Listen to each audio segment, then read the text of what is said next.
Hello, I'm Mary Jo Foston. I'm bringing you today Living a Life of Blooms and Butterflies.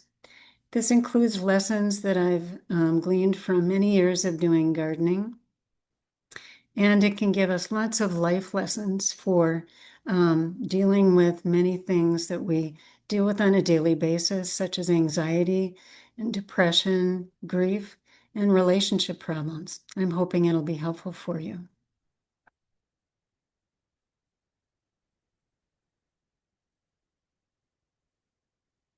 The topics that we're going to be dealing with are many.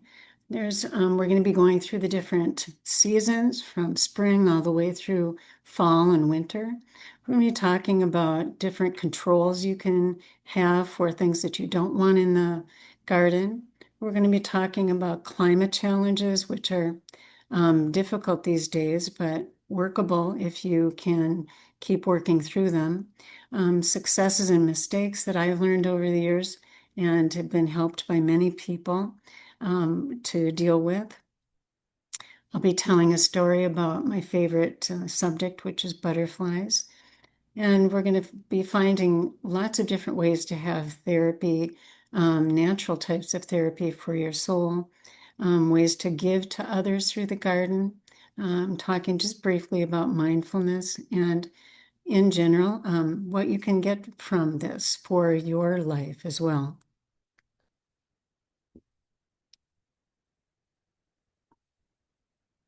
And basically, I just would like you to be able to take a few things away to help you basically to enrich your life, to improve your relationships, to help you with your mood.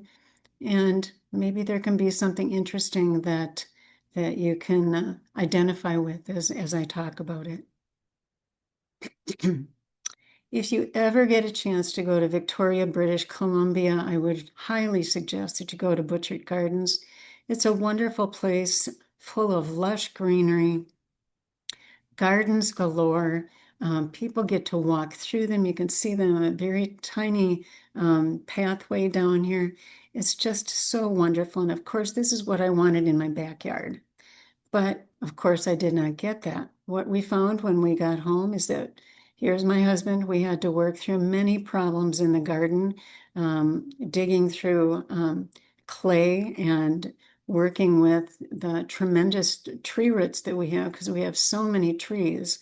And of course, you don't see the tree roots until you start digging for a garden. And so I give my husband so much credit. He was able to work through so much for me and for us for doing this.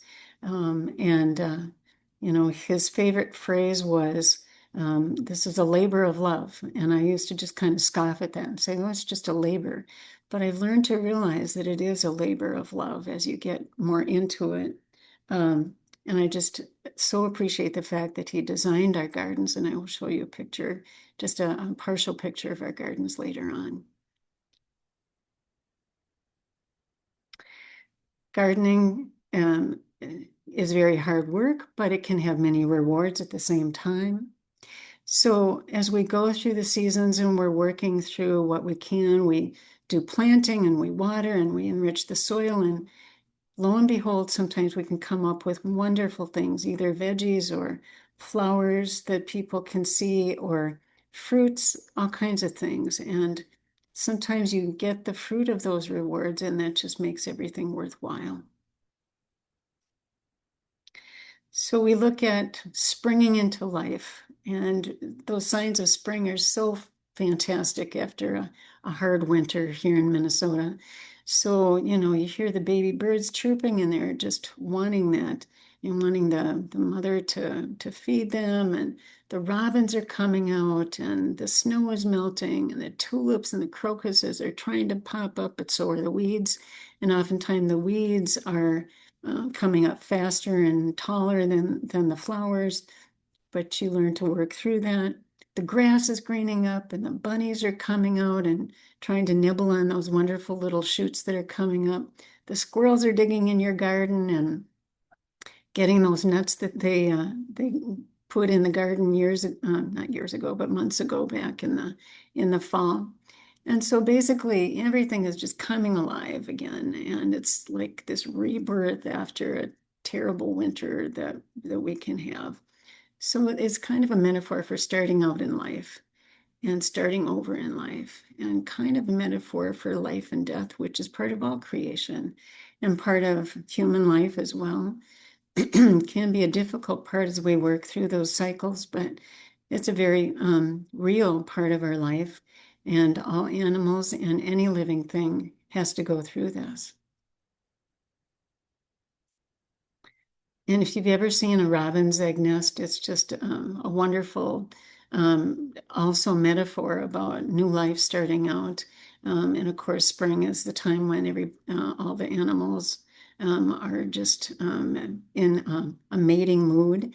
And so we often have, mother birds who are running around trying to build nests and things like that. So it's also part of spring.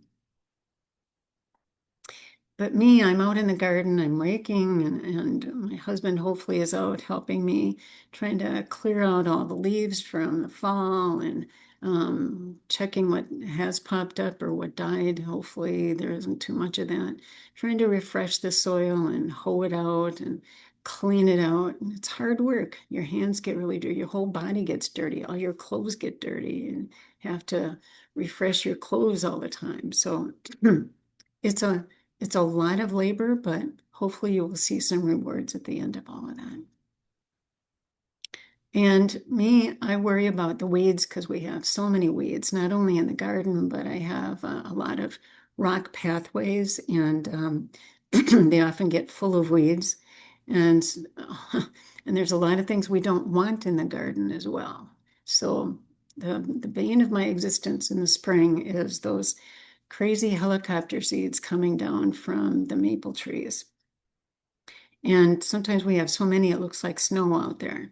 And it's just difficult because it's hard to clean them out. It's hard to get rid of all of them. Sometimes I don't get rid of all of them. And we have maple trees, little maple trees growing up all over the garden. So I'm pulling those out the whole year, actually.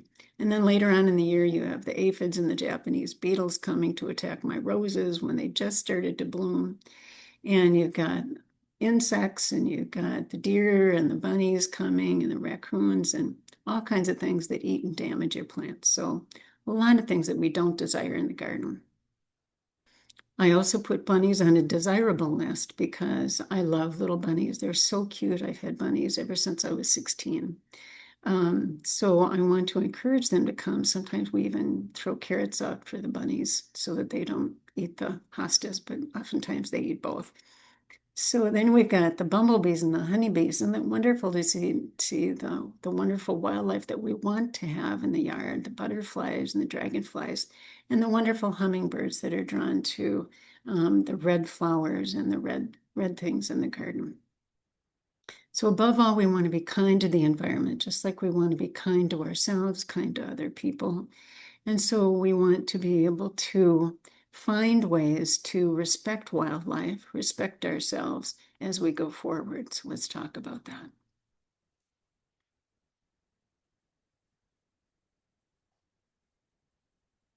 This slide has a lot on it, but I'm going to try to make it a little bit easier for you.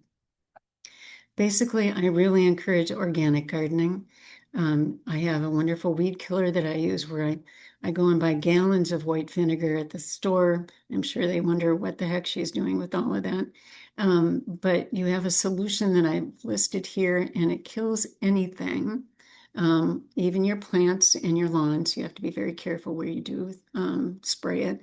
But it is very important to spray those things and get rid of the weeds organically if you possibly can without using pest control agents that are carcinogenic. I also am starting to research organic lawn fertilizers. I think that's an important piece too, but of course, most lawn services don't usually offer that. And organic pest control is also very important. I have a special one here that uses neem oil. And if you're able to deal with the smell of liquid fence, it's a wonderful one. But it really is very difficult to smell. But it goes away after a while, and you do have to spray it after each rain as well. So the lessons we can learn from this is control what you can, let the rest go. Really, perfection in nature in the garden is sometimes attainable, but not sustainable for a long time. And so sometimes we just have to learn to appreciate imperfection because, imperfection is part of nature. Imperfection is also part of our human nature. And so you've got all kinds of imperfect people walking around trying to get along together. No wonder we have problems and have communication problems between people. But, it's important to appreciate imperfection as well as perfection when you do get it. And then I do encourage barrier fencing to keep unwanted animals out of your garden. And I included something from Amazon here, certain barrier fencing that you can manipulate a little bit easier than chicken wire, but chicken wire also is one of the best that you can use. So we set boundaries to control what you want to control inside and keep what you don't want to get to those things we want them to stay out. But it's also to protect the things that you want inside that fence. So boundaries in life are for protection as well as control. Boundaries sometimes are very important in life in many different ways. And then there's the wonderful squirrel wars. I sometimes just sit and I watch all the squirrels running around after each other, and they can be very territorial. They can be very mean to each other, even mean to the little bunnies that I love. And you go out and if you even go out on the deck, they start scolding you and saying, we don't want you here. Do you think there's a parallel to humans? I think there might be. There certainly are family issues for a lot of us. There are issues with friends that don't always get along or hurt each other. And so what I encourage when I do relationship therapy and my therapy sessions is I encourage assertiveness, but I encourage respectful assertiveness. I encourage people to be kind and yet firm and to work together and to try to cooperate. I wish I could teach that to the squirrels as well. And in this day and age, we have many challenges so far as climate change. I have not had to do any dealing with fire in the garden or my house, and that's a blessing. But I have had to deal with sun-scorched leaves on my hostas and things like that when it gets so hot. And it's even in the springtime, it's difficult for the plants to adjust to that. Or drought. Many times areas in the country are having drought. And dealing with the damage and damage that can come from the winter and the cold. But I think the hardest thing, at least for my garden, was when I had a terrible hailstorm and it just ripped through the garden, all the leaves that had been growing for at least a month, and it just destroyed a lot of the garden. And so, I had to deal with a lot of emotion from that. I was just devastated. I was actually gone at the time, and I came home and found this terrible thing that happened to the garden, and there were tree limbs down and all kinds of stuff. So I was angry and I was sad and I was exhausted and I didn't know how I was going to rebuild all of that. But over time, it was able to be reborn in a sense with time and effort, a lot of effort. So this is kind of a metaphor for the resilience that we need to have in life. Everybody has had some sort of loss in their life, whether it's a job or people that have died or other losses in life that have been hard to deal with. And so we need to deal with that emotion. We need to grieve the loss in some way, and yet find a way to let that be in the past and to rebuild and go forward. And sometimes we need help to do that. Sometimes we need to have a therapist help us, or sometimes we need friends or family to be there and be very supportive, or maybe both. And there's been so many things I've learned from my successes, my mistakes, but I don't count mistakes as failures. I count them as mistakes that I have been trying to learn from. And even after 40 years plus of gardening, I'm still learning. Um, One of the biggest things I have learned is about knowing the plant requirements, basically out of respect for that little plant that this lady is holding in her hand.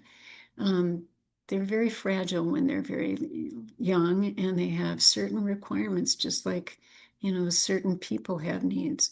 So we have to know our plant. We have to know, what zone we're in. We have to know, right here in Minnesota now we're zone 3, whereas a lot of times the nurseries sell things that are zone 4, and that doesn't always work for us.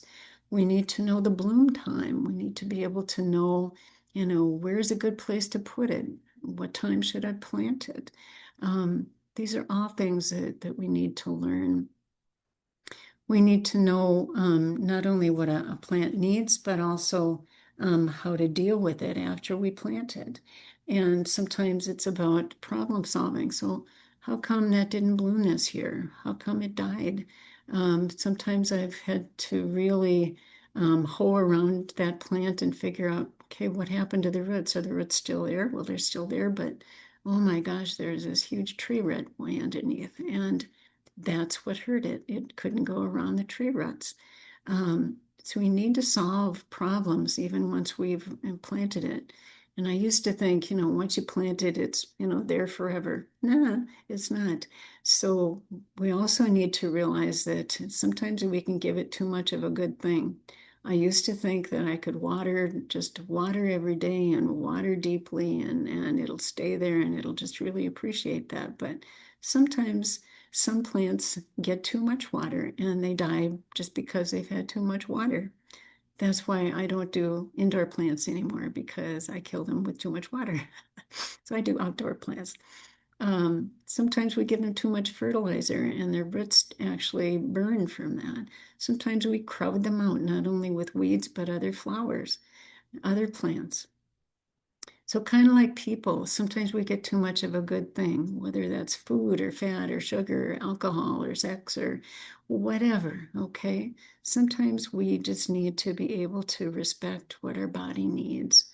And so we also have to deal with the emotional and physical overload. So, I go out to my garden sometimes after, maybe a heavy rainstorm, and I look at all of the things that, got destroyed, or I go out when we're in a drought and I think, oh my gosh, how am I ever going to get all this cleaned up?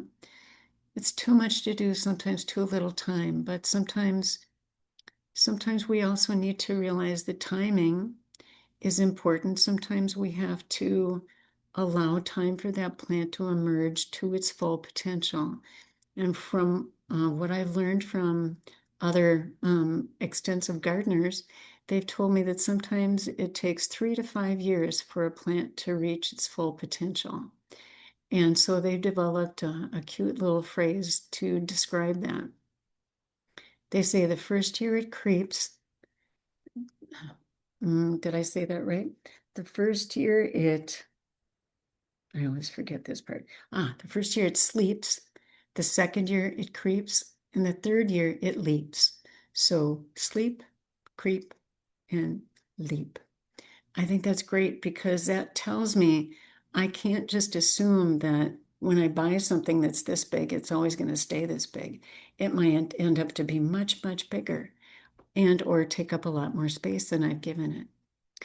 Life lessons from this: we need to respect our unique needs just like that of the plant and those of others.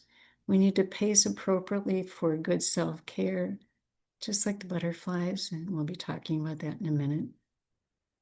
We may need to ask for help and or advice from other people, because many people can share ideas and help each other out as we work through things.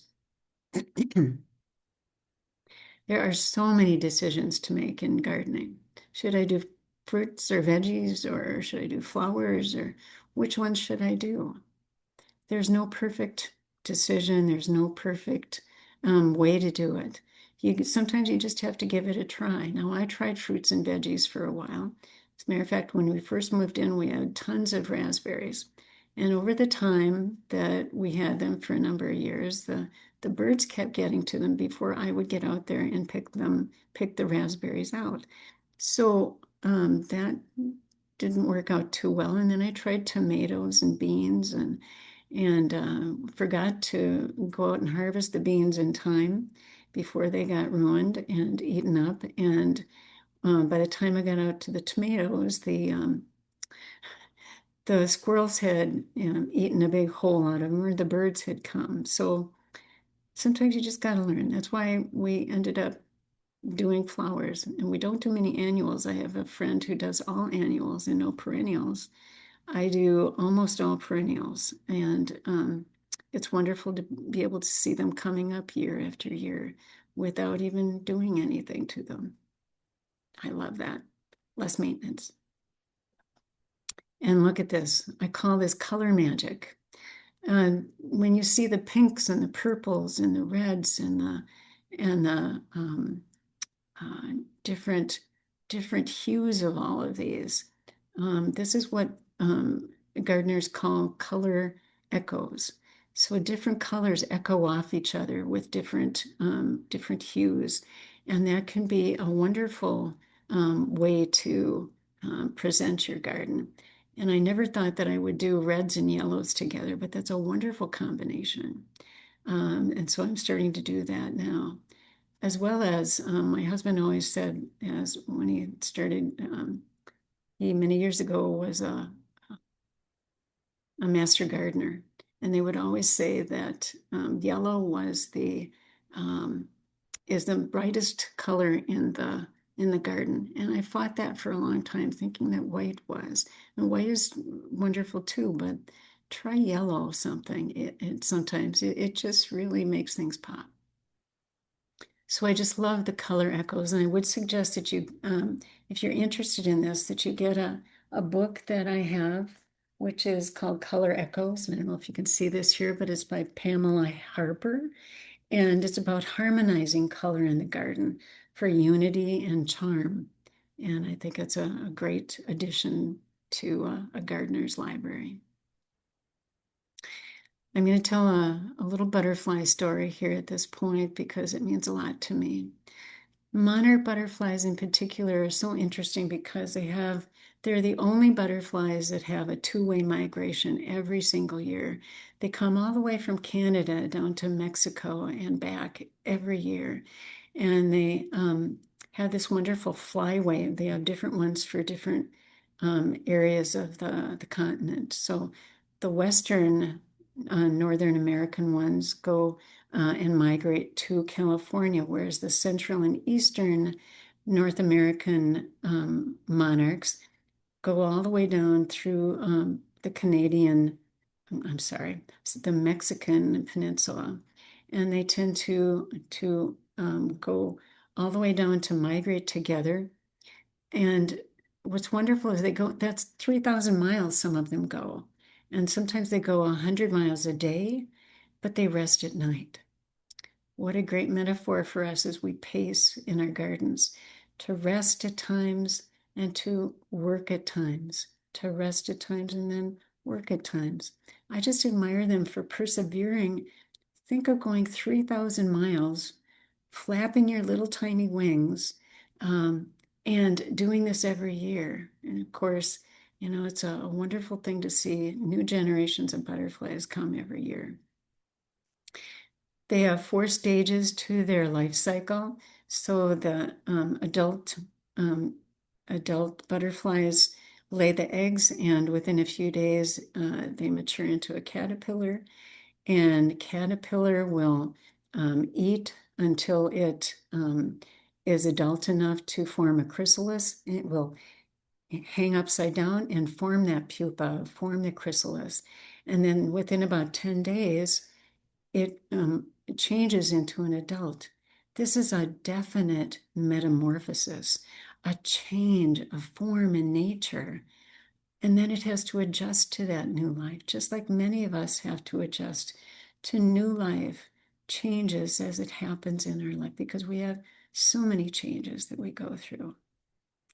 And I would just like to tell a short little brief aside about how I feel the butterflies are about new life and healing. When I was diagnosed with cancer, leukemia, a few years ago, I was fortunate enough to be in a hospital where it was right next to a garden. And I was invited with my family and friends to go out to the garden for a garden talk. And what they did right after the talk is they gave each of us a little packet of 2 butterflies. So if you can picture this large garden and each one of us opening that packet at a particular time when they said okay to, and all of those butterflies just came out of the packets and started flying to a flower, a plant, and it was just a wonderful healing moment for us. So when I was, in the throes of my leukemia and trying to deal with life the best I could, this was just a healing time. So butterflies now are my little symbol of healing. Excuse me. And so as we go through the seasonal changes,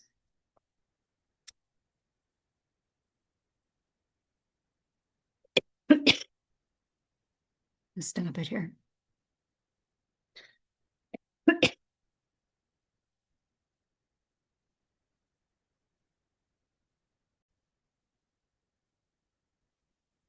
And so as we go through the different seasons in life, and we deal with the plants and see the wonderful spring anew. I'm going to stop it here. This doesn't sound good at all. And so as we work with the different seasons, we start with spring and realize, spring is a wonderful time of renewal for both plants and animals.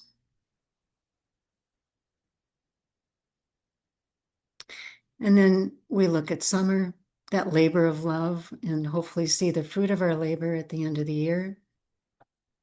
Hopefully dealing with that rich soil that we need, and hopefully bearing the fruit of either vegetables, fruits, or plants and flowers.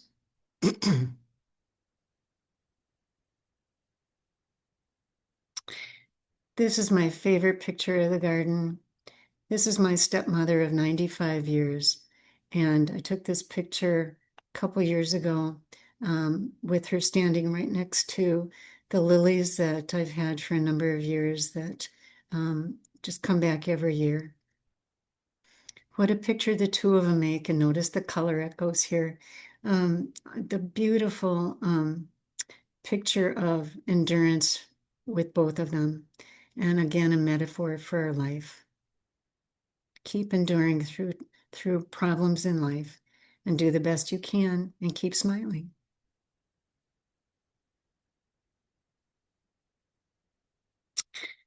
And I love my roses, but they do have thorns. It's another metaphor for life's up and downs. And so sometimes, we have to deal with the reality of the fact that life has its thorns, it has its difficult times. But if we keep trying to find the good in life and focus on the good, I think it's going to be so much easier for us to get through life instead of focusing on the thorns. And autumn, with its wonderful color palette, it's a different color palette, a different amount of color echoes, different colors, different amounts of diversity. And again, it teaches us about change in life. Change being the natural course of nature as well as human nature. And again, it's a preparation for winter. And winter, even though winter in Minnesota, everything looks pretty drab, I try to remember the wonderful things that are still out there. It's time for me to do my garden planning, but sometimes people just take off and go to another environment. That's okay. But if we can just appreciate even, the beauty of a snowflake instead of thinking about the hard times of snow plowing and getting around in the winter on the roads. It all depends on your focus. And I do believe that there is a lot of nature that can share a type of therapy for the soul.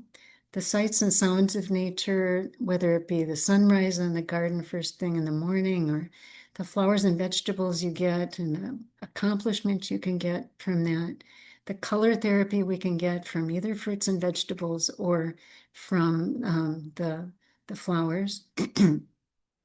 As well as sound therapy. In other words, you've got birds chirping and you've got the squirrels running around. You've got the fountains. I've got fountains in my garden as well, and people love to hear the water flowing. It just is so peaceful. Helps you remember to breathe. And the sight of bumblebees and butterflies coming back. The aromas of lilacs in the spring and roses and newly mowed grass. And if you're an herbalist, then you can, smell that mint and herbs in the garden and the hydrangeas and phlox in the fall. And just breathing in that wonderful brisk morning air of the winter. Wonderful therapy in different ways. And different flowers mean different things to different people.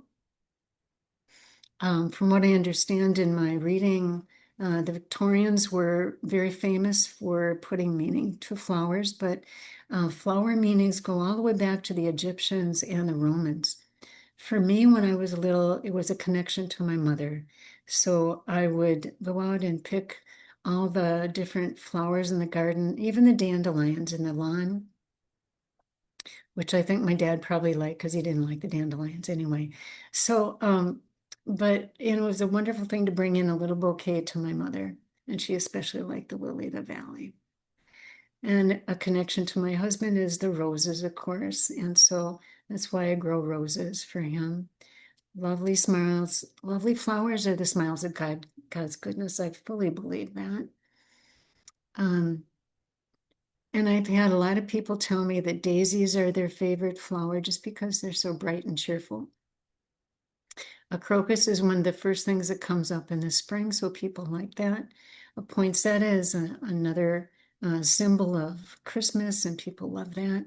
And mistletoe was famous in the Victorian age for secret meetings between lovers. Forget-me-nots were always placed on graves in the past to forget me not, of course. Amaryllis is a beautiful flower for the winter because it's sometimes the only flower that we can see, and it's a huge flower. It's such a beautiful bright flower.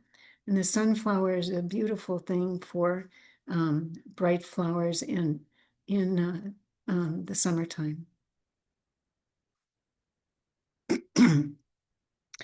And there's a wonderful gift that you can give through the garden, which is joy. And it's whether it's you give the actual plants or flowers from the garden, or the picture on the right shows just a part of our garden and the landscaping that my husband designed.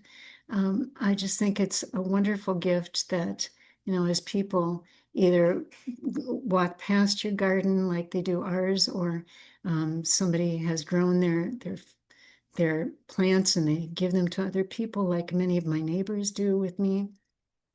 And I share some of mine with them. I also know a doctor who all the vegetables that he grows, he shares with the people that he works with. And I just think that's a wonderful gift as well. I love this scripture from Matthew. Do not worry about your life. Look at the birds of the air. They do not sow nor reap, yet your heavenly Father feeds them. What a wonderful, comforting thing for us as we work through our anxiety about life and our anxiety about relationships and work and all kinds of things in this day and age. If you have a chance to do some background work on mindfulness, I'd highly encourage it. And I just share a couple of brief things from it here. Basically, to stop what you're doing once in a while, because we get so focused on doing, and being so active, having our agenda focus in life. But sometimes we need to stop, take a breath, take a relaxing breath to relax your body, relax your mind.